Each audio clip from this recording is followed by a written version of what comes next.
प्यारे बच्चों, अंतर्राष्ट्रीय राजनीति तथा संबंध के भाग 3 में आपका स्वागत है। इससे पहले भाग 1 तथा भाग 2 में हम कुल 105 बहुविकल्पीय प्रश्नों के उत्तर जान चुके हैं। तो आइए आज उनसे आगे के प्रश्नों के उत्तर जानते हैं। आज के प्रश्न संख्या 106, परमाणु व प्रसार संधि कब क्रियान्वित की गई? इसका सही उत्तर है 1970 में। प्रश्न संख्या 107, कौन सा राष्ट्र परमाणु शक्ति संपन्न है? इसका सही उत्तर है उत्तर कोरिया। प्रश्न संख्या 108, परमाणु और प्रसार संधि एनपीटी की समीक्षा हेतु विश्व सम्मेलन कहाँ आयोजित किया गया?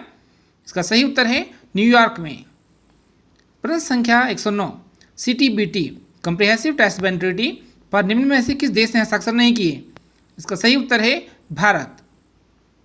प्रश्न संख्या 110, सोवियत संघ का विघटन कब हुआ? तो इसका सही उत्तर है 26 दिसंबर 1991 में। मिखाइल गोर्बाचोव की नीतियों के कारण सोवियत संघ का विघटन हुआ। प्रश्न संख्या 111, संयुक्त राष्ट्र संघ की स्थापना किस वर्ष की गई? इसका सही उत्तर है 1945 में। 24 अक्टूबर 1945 को संयुक्त राष्ट्र संघ की स्थापना की गई थी। प्रश्न संख्या 112, मार्च 2002 में किस देश ने जनमत संग्रह द्वारा संयुक्त राष्ट्र संघ का सदस्य बनने का निर्णय लिया?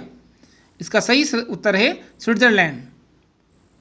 प्रश्न संख्या 113, संयुक्त राष्ट्र सुरक्षा परिषद में कितने सदस्यों के पास निषेधाधिकार प्राप्त है?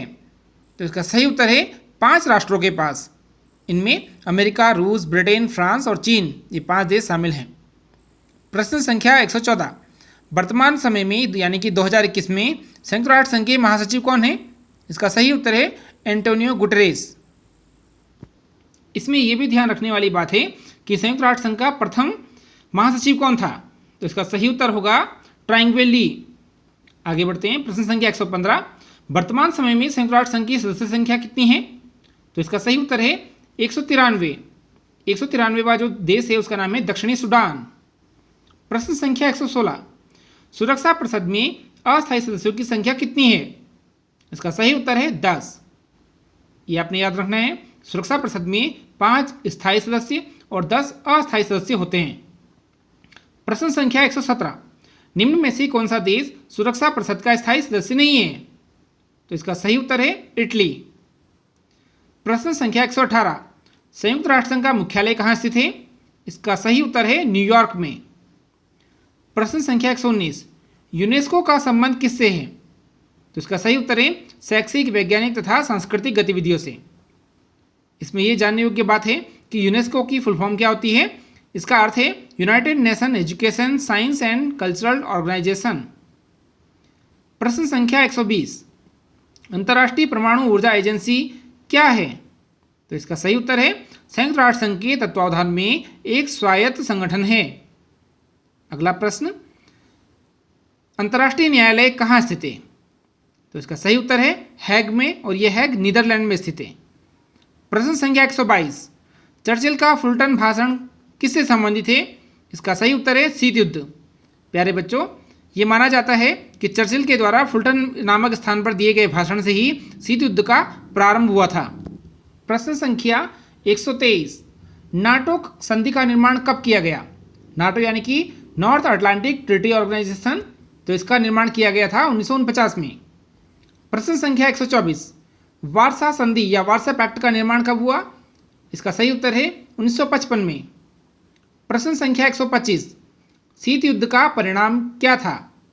इसका सही परिणाम था संयुक्त राष्ट्र संघ का पंगु होना, क्योंकि शीत युद्ध में यूएसएसआर और यूएसए 2 राष्ट्र थे। इनके मध्य शीत युद्ध होने के कारण संयुक्त राष्ट्र संघ पंगु बन गया था। प्रश्न संख्या 126, अंतर्राष्ट्रीय राजनीति में शीत युद्ध का प्रारंभ कब हुआ? तो इसका सही उत्तर है द्वितीय विश्व युद्ध के पश्चात, और ये माना जाता है कि इसका मुख्य कारण था अमेरिका द्वारा परमाणु बम के आविष्कार को गुप्त रखना।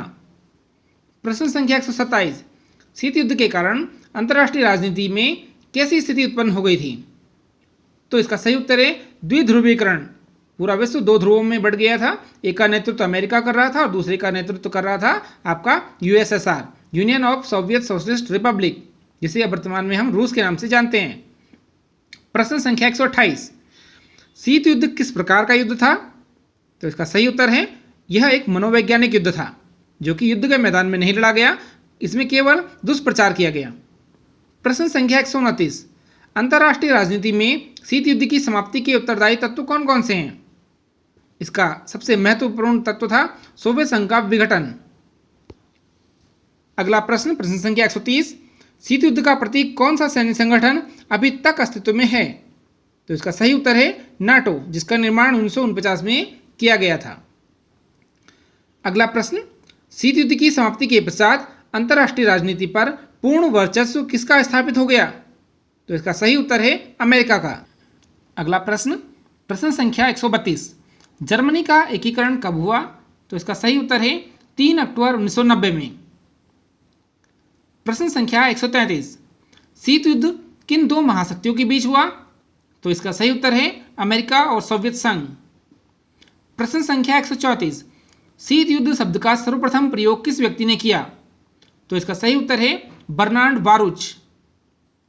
प्रश्न संख्या 135, शांति के लिए एकता प्रस्ताव कब पारित किया गया? इसका सही उत्तर है 1950 में। प्रश्न संख्या 136, मानवाधिकारों की सार्वजनिक घोषणा कब की गई? इसका सही उत्तर है 10 दिसंबर 1948 में। और प्यारे बच्चों, 10 दिसंबर को हम अंतर्राष्ट्रीय मानवाधिकार दिवस भी मनाते हैं। प्रश्न संख्या 137, मानवाधिकारों की सार्वजनिक घोषणा पत्र में कितने अनुच्छेद हैं? इसका सही उत्तर है 30 अनुच्छेद। प्रश्न संख्या 138, संयुक्त राष्ट्र संघ ने किस वर्ष को अंतर्राष्ट्रीय मानवाधिकार वर्ष घोषित किया? तो इसका सही उत्तर है 1968 को। प्रश्न संख्या 139, मानवाधिकारों के क्षेत्र में महत्वपूर्ण योगदान देने वाली संस्था का नाम क्या है? तो इसका सही उत्तर है एमनेस्टी इंटरनेशनल। प्रश्न संख्या 140, संयुक्त राष्ट्र मानवाधिकार आयोग का गठन कब हुआ? इसका सही उत्तर है 1946 में। प्रश्न संख्या 141, 1993 में मानवाधिकारों पर विश्व सम्मेलन कहाँ आयोजित किया गया? तो इसका सही उत्तर है वियना में। प्रश्न संख्या 142, विश्व पर्यावरण दिवस कब मनाया जाता है? इसका सही उत्तर है 5 जून। प्रश्न संख्या 143, ग्लोबल वार्मिंग का संबंध किससे है? तो इसका सही उत्तर है कार्बन डाइऑक्साइड से। प्रश्न संख्या 144, ग्रीन हाउस गैस किसे कहते हैं? तो इसका सही उत्तर है कार्बन डाइऑक्साइड को। प्रश्न संख्या 145, पर्यावरण की सुरक्षा का दायित्व किस पर होता है? इसका सही उत्तर है ओजोन परत पर। अगला प्रश्न, प्रश्न संख्या 146, दूसरा पृथ्वी सम्मेलन कब आयोजित किया गया? इसका सही उत्तर है 26 अगस्त से 4 सितंबर 2002 में। प्रश्न संख्या 147, वैश्विक तापमान में वृद्धि को रोकने के लिए कौन सी संधि की गई थी? इसका सही उत्तर है संयुक्त राष्ट्र फ्रेमवर्क संधि। प्रश्न संख्या 148, एजेंडा 21 किससे संबंधित है? इसका सही उत्तर है पर्यावरण से। प्रश्न संख्या 149, यूनेस्को का मुख्यालय कहाँ पर है? तो इसका सही उत्तर है यूनेस्को का मुख्यालय नैरोबी में स्थित है। प्रश्न संख्या 150, सार्क की स्थापना कब की गई? तो इसका सही उत्तर है 1985 में। सार्क यानी दक्षिण एशियाई क्षेत्रीय सहयोग संगठन, इसकी स्थापना 1985 में की गई थी। प्रश्न संख्या 151, सार्क की स्थापना के मूल में किस राजनेता का नाम लिया जाता है? तो इसकी स्थापना का जो विचार था वो राजीव गांधी ने दिया था और जियाउर रहमान भी इसके पक्ष में थे। प्रश्न संख्या 152, सार्क का मुख्यालय कहाँ स्थित है? तो इसका सही उत्तर है काठमांडू में, जो कि नेपाल में स्थित है। प्रश्न संख्या 153, सार्क के सदस्य देशों की संख्या कितनी है? तो 2021 में इसकी सदस्य संख्या 8 है, जिसमें भारत, पाकिस्तान, अफगानिस्तान, नेपाल, भूटान, बांग्लादेश, श्रीलंका और मालदीव शामिल हैं। पहले इसकी सदस्य संख्या 7 थी, बाद में अफगानिस्तान को इसमें शामिल किया गया, तो इसमें शामिल होने वाला अंतिम देश था अफगानिस्तान। प्रश्न संख्या 154, सार्क का 12वां सम्मेलन कहाँ आयोजित किया गया था? तो इसका सही उत्तर है इस्लामाबाद में 2004 में। प्रश्न संख्या 155, सार्क का 13वां शिखर सम्मेलन कहाँ आयोजित किया गया? इसका सही उत्तर है बांग्लादेश, ढाका में। प्यारे बच्चों, इसमें ये प्रश्न भी पूछा जा सकता है कि सार्क का प्रथम शिखर सम्मेलन कहाँ आयोजित किया गया? तो आपको याद रखना है उसका आयोजन किया गया था ढाका में। अगला प्रश्न, प्रश्न संख्या 156, आसियान की सदस्य संख्या कितनी है?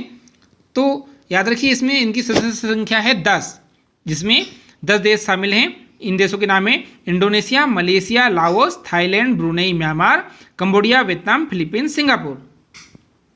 प्रश्न संख्या 157, आसियान का 9वां शिखर सम्मेलन कब आयोजित हुआ?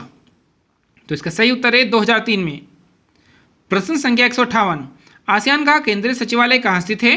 तो इसका सही उत्तर है आसियान का सचिवालय जो है वो जकार्ता में स्थित है। प्रश्न संख्या 159, आसियान की स्थापना कब की गई थी? तो इसका सही उत्तर है 1967 में। प्रश्न संख्या 160, विश्व व्यापार संगठन की स्थापना कब की गई? इसका सही उत्तर है 1995 में। प्यारे बच्चों, 1 जनवरी 1995 को विश्व व्यापार संगठन की स्थापना की गई थी। इसे पूर्व में गेट के नाम से जाना जाता था, general agreement for tariff and trade. प्रश्न संख्या 161, वैश्वीकरण की प्रक्रिया कब प्रारंभ हुई? तो इसका सही उत्तर है 1990 के बाद। प्रश्न संख्या 162, उत्तर दक्षिण संवाद का क्या अर्थ है? इसका सही उत्तर है संपन्न राष्ट्र और विकासशील राष्ट्र। इसमें उत्तर की संज्ञा विकसित राष्ट्रों के लिए दी जाती है और दक्षिण का अर्थ विकासशील राष्ट्रों से लिया जाता है। प्यारे बच्चों, परीक्षा की दृष्टि से कुछ पुस्तकें भी परीक्षा में पूछी जाती हैं, तो आइए कुछ पुस्तकों के नाम और उनके लेखक भी जान लेते हैं। पुस्तक का नाम है UN on trial, United nation है यूएन का अर्थ इसमें। इसका लेखक था आर्मस्ट्रांग। पीस एंड वार का लेखक Aaron Raymond. The world at the cross road, इसका सही उत्तर है, या जो लेखक हैं वो हैं Blaine, Anita and brothers others. Intervention in world politics, Hedley Bull हैं इसके लेखक। International relation a general theory, Burton JW। The 20-year crisis, E.H. Carr. Power and international relation, Evans L Claude. The games of nations, Coupland. अंतर्राष्ट्रीय राजनीति, the rules of game, Raymond Cohen. Elements of international political theory, Donelan Michael. International political analysis, David V. Edward. Foreign policy analysis, Felix grass.